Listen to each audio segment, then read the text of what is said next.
ನನಗೆ ಅತ್ತೆ ಮುಖನ ನೋಡೋದಕ್ಕಾಗ್ತಾ ಇಲ್ಲ. ಯಾಕೇನಾಯ್ತು? ಮಾವ ಬಂದಿಲ್ಲ ಅಂತ ಕೊರಗ್ತಾ ಇದ್ದಾರೆ.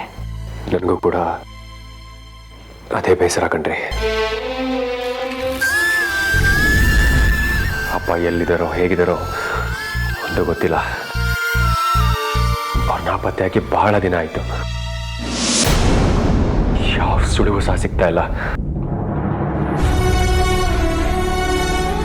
ಪ್ರತಿ ಸಲಿನೂ ಏನಾದ್ರೂ ಒಂದು ಸಮಸ್ಯೆ ಬಂದು ನಮ್ಮ ಮನೆ ಮೇಲೆ ಒಕ್ಕರ್ಸ್ಕೊಳುತ್ತೆ. ಯಾಕೆ ಅಂತಾನೆ ಗೊತ್ತಾಗ್ತಾ ಇಲ್ಲ. ಅರ್ಜುನ್ ಅವರೇ, ಜಾಸ್ತಿ ಯೋಚನೆ ಮಾಡಬೇಡಿ, ಬನ್ನಿ ಮಲ್ಕೊಳ್ಳಿ.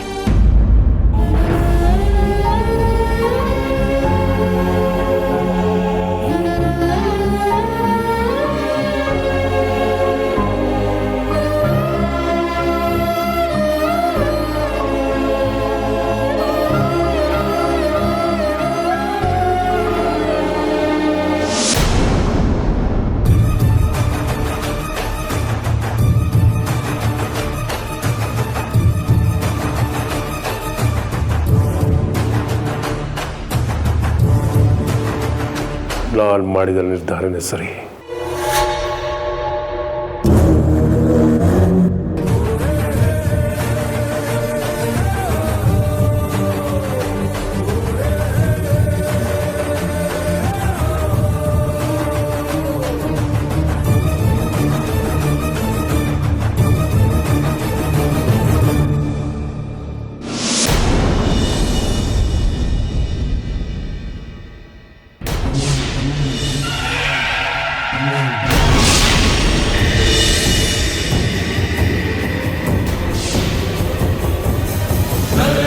गर्भसम्भूतं विद्युत्कान्तिसमप्रभं कुमारशक्तिहस्तं तं मङ्गलं प्रणमाम्यहम्.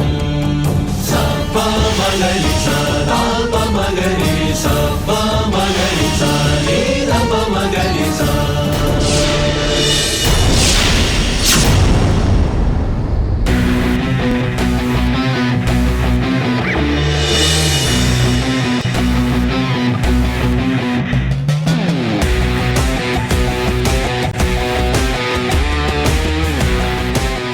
ಕಾಪಾಡಿ, ಯಾರಾದ್ರೂ ನನ್ನ ಕಾಪಾಡಿ. ಅರ್ಜುನ್, ಅರ್ಜುನ್, ಅರ್ಜುನ್, ಕರ್ಣ, ಕರ್ಣ, ಕರ್ಣ, ಅರ್ಜುನ್, ಕಾಪಾಡಿ, ಕಾಪಾಡಿ, ಕಾಪಾಡಿ.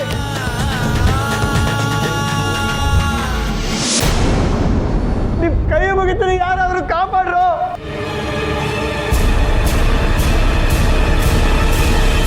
ಅರ್ಜುನ್, ಅಪ್ಪ,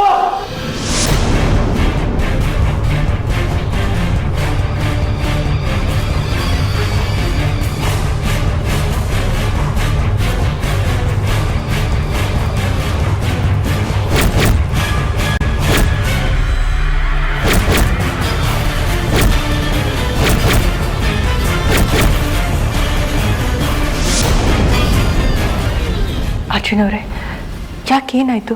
ಏನಾದರೂ ಕೆಟ್ಟ ಕನ್ಸು ಬಿತ್ತಾ? ಇಲ್ಲ. ಮತ್ತ್ಯಾಕೆ ಬಿಚ್ಚಿಬಿದ್ರಿ?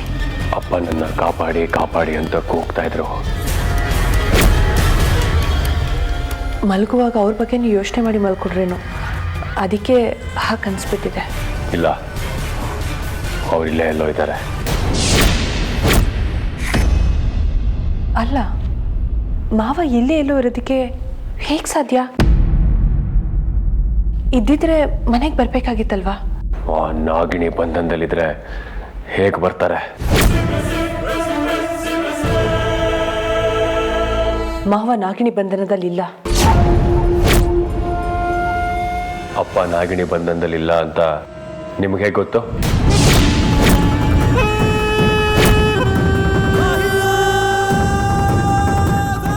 ನಿಮಗೆ ಹೇಗೆ ಗೊತ್ತು? ಮಾತಾಡಿ. ಇಲ್ಲ, ನನಗೇನು ಗೊತ್ತಿಲ್ಲ. ಗೊತ್ತಿಲ್ಲದೆ ಮತ್ತೆ ಹೇಗೆ ಆ ಥರ ಹೇಳಿದ್ರಿ? ನೋಡಿ ಅರ್ಜುನ್ ಅವರೇ, ನೀವು ಇಲ್ದಿರೋದನ್ನೆಲ್ಲ ತಲೆಗೆ ಹಾಕೋಬೇಡಿ. ಈಗ ಮಲ್ಕೊಳ್ಳಿ.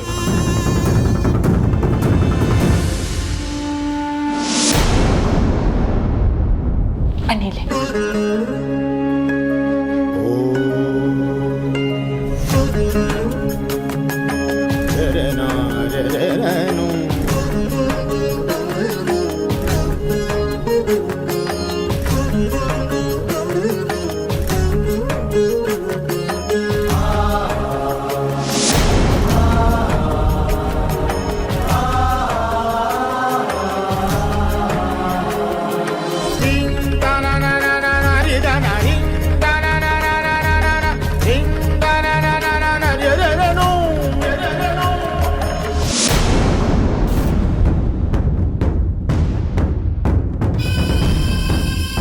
ಶಾಸ್ತ್ರಿಗಳು ಯಾಕೆ ಈ ಸಂತೋಷ ಬಹಳ ದಿನ ಉಳಿಯೋದಿಲ್ಲ ಅಂತ ಹೇಳಿದ್ರು?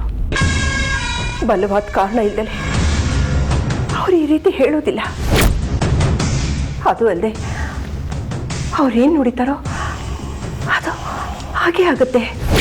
ಇಲ್ಲ, ಇದರಿಂದ ಮುಂದೆ ಏನಾದರೂ ಅಪಾಯ ಇದೆಯಾ ಅಂತ ಹೇಗಾದರೂ ಮಾಡಿ ತಿಳ್ಕೋಬೇಕು.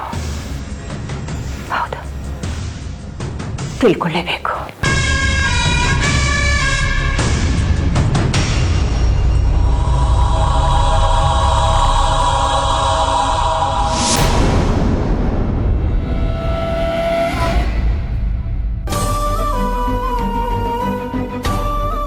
ಅರ್ಚನಾ ಅವರೇ, ಯಾಕೋ ಗೊತ್ತಿಲ್ಲ, ನಿಮ್ಮ ಮುಖ ನೋಡ್ತಾ ಇದ್ರೆ ನೋಡ್ತಾನೆ ಇರಬೇಕು ಅಂತ ಅನಿಸ್ತಾ ಇದೆ.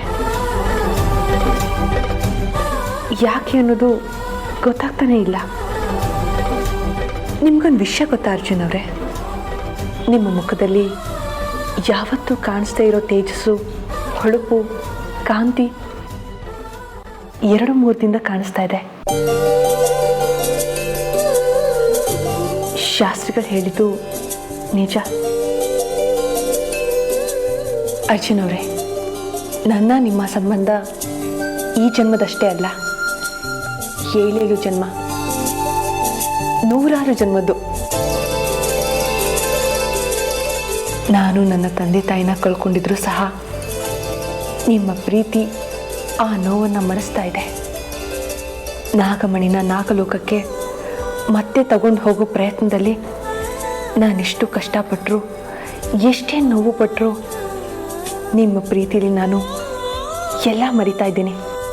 ನಿಮ್ಮ ಪ್ರೀತಿಲಿ ಅದೆಂಥ ಚುಂಬಕ ಶಕ್ತಿ ಇದೆಯೋ ಗೊತ್ತಿಲ್ಲ. ನೀವು ನನಗೋಸ್ಕರನೇ ಹುಟ್ಟಿದ್ದೀರಾ, ನಾನು ನಿಮಗೋಸ್ಕರನೇ ಹುಟ್ಟಿದ್ದೀನಿ ಅನ್ನಿಸ್ತಾ ಇದೆ.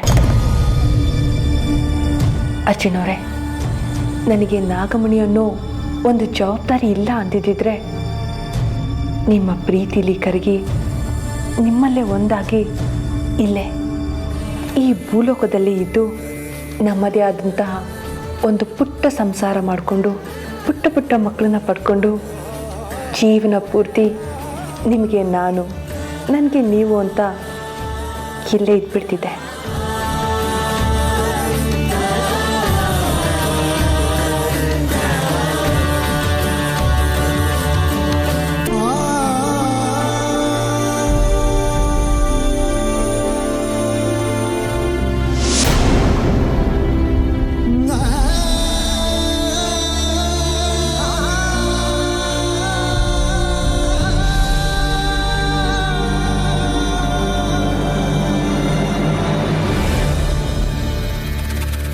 ಅರ್ಜುನ್ ಅವರು ವಿಷ್ಣು ಇಲ್ಲೇ ಎಲ್ಲೋ ಇದ್ದಾನೆ ಅಂತ ಹೇಳ್ತಾ ಇದ್ದಾರೆ.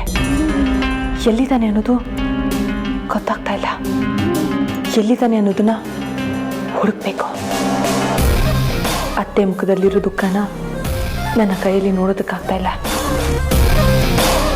ಆ ದೈವಿ ನಾಗ ಯಾರು, ಹಾಗೆ ನಾಗಮಣಿ ಎಲ್ಲಿದೆ ಅನ್ನೋದನ್ನ ಆದಷ್ಟು ಬೇಗ ತಿಳ್ಕೋಬೇಕು.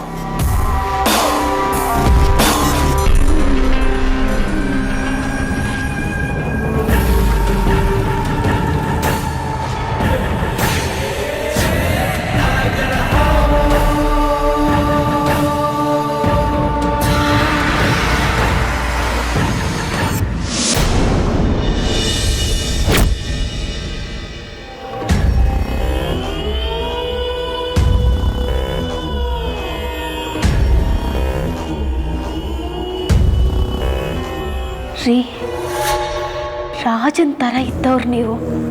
ನಿಮ್ಮನ್ನ ಈ ರೀತಿ ಕಲ್ಪನೆ ಕೂಡ ಮಾಡ್ಕೊಳಕ್ಕಾಗ್ತಿಲ್ಲ ನನ್ನ ಕೈಲಿ. ಏನ್ರಿ ನಿಮ್ಮ ವೇಷ? ಸೋಲು ಅನ್ನೋದು ಮನುಷ್ಯನ ಸಾವಿನ ತನಕ ಕರ್ಕೊಂಡೋಗುತ್ತೆ ಅರಣಿ. ಆದರೆ ಸಾಯುವಂತ ರಣ ಹೇಳಿ ನಾನಲ್ಲ. ಸೋಲನ್ನೇ ಸೋಪಾನ ಮಾಡಿಕೊಂಡು ಮತ್ತೆ ಗೆಲ್ಲೋ ಛಲದಂಕಮಲ್ಲ ನಾನು. ಈಗ ಏನ್ ಮಾಡ್ಬೇಕು ಅಂತ ನೀವು ಈ ತರ ಬದಲಾಗಿದ್ದೀರಾ? ಮನೆ ಬಿಟ್ಟು ಹೋಗ್ಬೇಕಂತ ಇದ್ದೀನಿ. ಮನೇನಲ್ಲ, ಈ ಊರೇ ಬಿಟ್ಟು ಹೋಗ್ಬೇಕಂತ ಇದ್ದೀನಿ.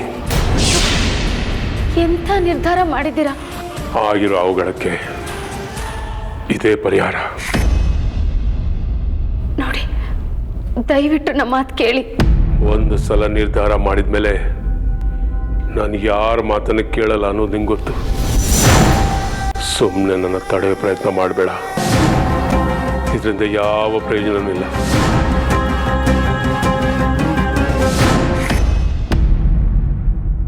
ಇವತ್ತು ನಮ್ಮ ಸಂತೋಷಕ್ಕೆ ತಾವೇ ಕಾರಣ. ಇದರಲ್ಲಿ ನನ್ನದೇನೂ ಇಲ್ಲಮ್ಮ, ಎಲ್ಲ ಭಗವಂತನ ಇಚ್ಛೆ. ಅವನು ಹೇಗೆ ಹೇಳ್ತಾನೋ ಹಾಗೆ ನಡ್ಕೊಳ್ಳೋದು ನನ್ನ ಕರ್ತವ್ಯ ಅಷ್ಟೆ. ಅವನು ನಿಮ್ಮನ್ನೆಲ್ಲ ಜೋಪಾನದಲ್ಲಿ ಕರ್ಕೊಂಬ ಅಂತ ಹೇಳ್ದ, ನಾನಷ್ಟು ಮಾಡಿದ್ದೀನಿ. ಸೂರ್ಯ ಯಾವತ್ತು ನನ್ನಿಂದನೇ ಪ್ರಪಂಚಕ್ಕೆ ಬೆಳಕು ಸಿಗ್ತಾ ಇದೆ ಅಂತ ಬೀಗೋದಿಲ್ಲ. ಚಂದ್ರ ತಮ್ಮ ಬೆಳಕು ನನ್ನಿಂದನೇ ಸಿಗ್ತಾ ಇದೆ ಪ್ರಪಂಚಕ್ಕೆ ಅಂತ ಅಹಂಕಾರ ಪಡೋದಿಲ್ಲ. ನೀವು ಈ ಸೂರ್ಯ ಚಂದ್ರರ ಹಾಗೆ ತಟಸ್ಥವಾಗಿದ್ದೀರಾ. ಜೀವನ ಅಂದರೆ ಅದೇ ಅಮ್ಮ, ಆಡಬಾರ್ದು, ಅಹಂಕಾರ ಪಡಬಾರ್ದು. ಒಳ್ಳೇದಾಗಲಿ, ನಾನೇನು ಹೊರಡ್ತೀನಿ. ಶಾಸ್ತ್ರಿಗಳೇ, ನಾನೊಬ್ಳು ನಿಮ್ಮ ಹತ್ರ ಆಶೀರ್ವಾದ ತಗೊಳ್ಳಿಲ್ಲ. ದೀರ್ಘ ಒಳ್ಳೇದಾಗ್ಲಮ್ಮ.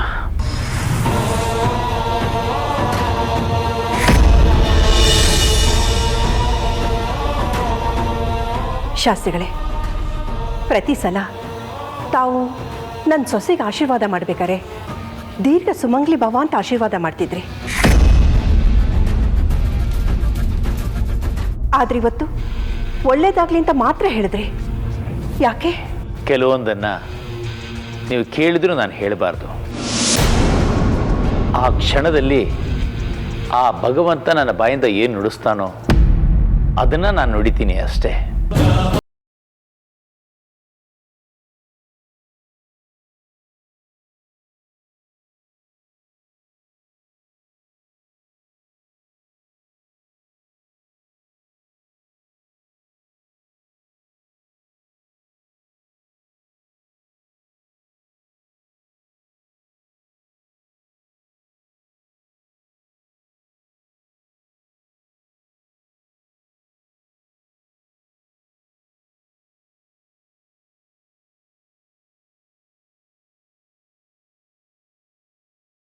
ಶಾಸ್ತ್ರಿಗಳೇ, ನಿಮ್ಮ ಬಾಯಿಂದ ಬಂದ ಈ ಮಾತು ಕೇಳಿ ನನಗೆ ತುಂಬ ಸಂತೋಷ ಆಯಿತು ಶಾಸ್ತ್ರಿಗಳೇ. ಪರರ ಸಂತೋಷದಲ್ಲಿ ತನ್ನ ಸಂತೋಷವನ್ನು ಕಾಣೋನೇ ನಿಜವಾದ ಯೋಗಿ. ನಾನೇನು ಬರ್ತೀನಿ.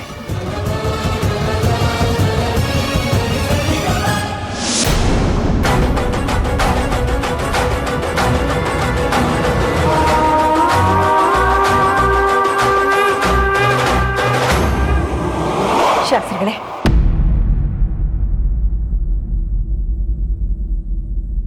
ಕೊನೆಗೂ ತಾವು ನನಗೆ ನಿರಾಸೆ ಮಾಡಿಬಿಟ್ರೆ. ನಮ್ಮಿಂದ ಯಾರಿಗೂ ನಿರಾಶೆ ಆಗೋದಿಲ್ಲಮ್ಮ. ಇಷ್ಟಕ್ಕೂ ನೀವು ಯಾವ ವಿಷಯದ ಬಗ್ಗೆ ಮಾತಾಡ್ತಾ ಇದ್ದೀರಾ?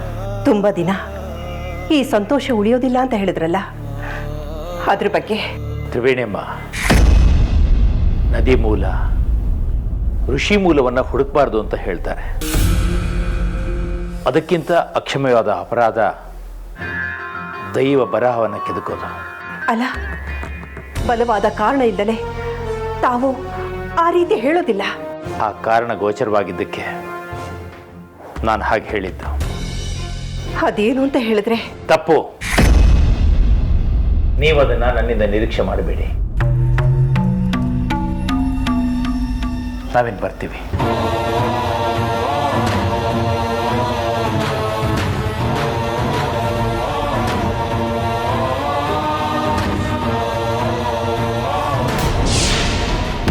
ಒಟ್ಟಿನಲ್ಲಿ ನನ್ನ ಮಗ ವಿಷ್ಣು ಮನೆಗೆ ಬರ್ತಾರೆ ಅಂತ ಹೇಳಿದ್ರಲ್ಲ, ಅಷ್ಟು ಸಾಕು. ಅಮ್ಮ, ಒಂದು ಮಾತು ಹೇಳೋದು ಬರ್ತಿದೆ ನಿಂಗೆ. ಏನು? ನಾನು ವಿಷ್ಣುಪುರದಿಂದ ವಾಪಸ್ ಬಂದಾಗಿಂದ ನಿದ್ರೆಯಲ್ಲಿ ಅಪ್ಪ ನನ್ನ ಕಾಪಾಡು ಕಾಪಾಡು ಅಂತ ಕೂಗ್ದಾಗ ಆಗ್ತಾ ಇತ್ತು. ಅದು ಬೇರೆ ಎಲ್ಲಿಂದನೂ ಅಲ್ಲ ಅಮ್ಮ, ನಮ್ಮ ಮನೆಯಿಂದಾನೆ. ಅಪ್ಪ ಇಲ್ಲೇ ಎಲ್ಲೋ ಇದ್ದು ಕೂಗ್ತಾ ಇದ್ದಾರೆ ಅಂತ ಅನ್ನಿಸ್ತಾ ಇದೆ. ಇದನ್ನೆಲ್ಲ ನೋಡ್ತಾ ಇದ್ರೆ ನನ್ನ ಮಗ ವಿಷ್ಣು ಖಂಡಿತವಾಗ್ಲೂ ಮನೆಗೆ ಬಂದೇ ಬರ್ತಾನೆ. ಮೊದಲಿನ ಥರ ನಮ್ಮನೇಲಿ ಸಂತೋಷ ಸಂಭ್ರಮ ತುಂಬಿ ತುಳುಕುತ್ತೆ ಅನ್ಸುತ್ತೆ. ಅನ್ಸೋದಲ್ಲ ಅಜ್ಜಿ, ಇನ್ನು ಮುಂದೆ ನಿಜವಾಗ್ಲೂ ನಮ್ಮ ಮನೇಲೆ ಸಂತೋಷ ಸಂಭ್ರಮ ತುಂಬಿ ತುಳುಕುತ್ತೆ. ನಿನ್ನ ಬಾಯರ್ಕೆಯಿಂದ ಅಷ್ಟಾದ್ರೆ ಸಾಕು.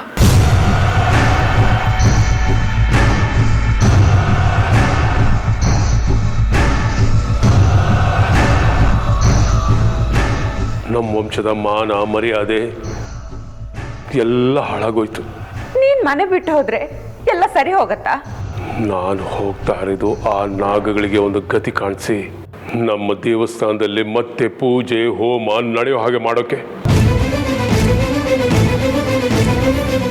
ಅಣ್ಣ ರೀ, ಅಣ್ಣ ರೀ, ಅಣ್ಣ.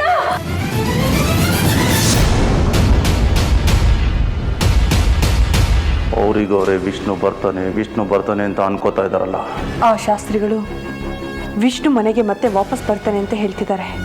ವಿಷ್ಣು ಹೊರಗೆ ಬರೋದಕ್ಕೆ ಹೇಗೆ ಸಾಧ್ಯ? ಶಾಸ್ತ್ರಿಗಳು ಹೇಳಿದ್ದಾರೆ ಅಂದಮೇಲೆ ವಿಷ್ಣು ಬಂದೇ ಬರ್ತಾನೆ. ಆ ಸ್ಥಿತಿಯಿಂದ ವಿಷ್ಣು ಹೊರಗೆ ಬರಬೇಕು ಅಂದರೆ ನಾಗಮಣಿ ಬೇಕೇ ಬೇಕು.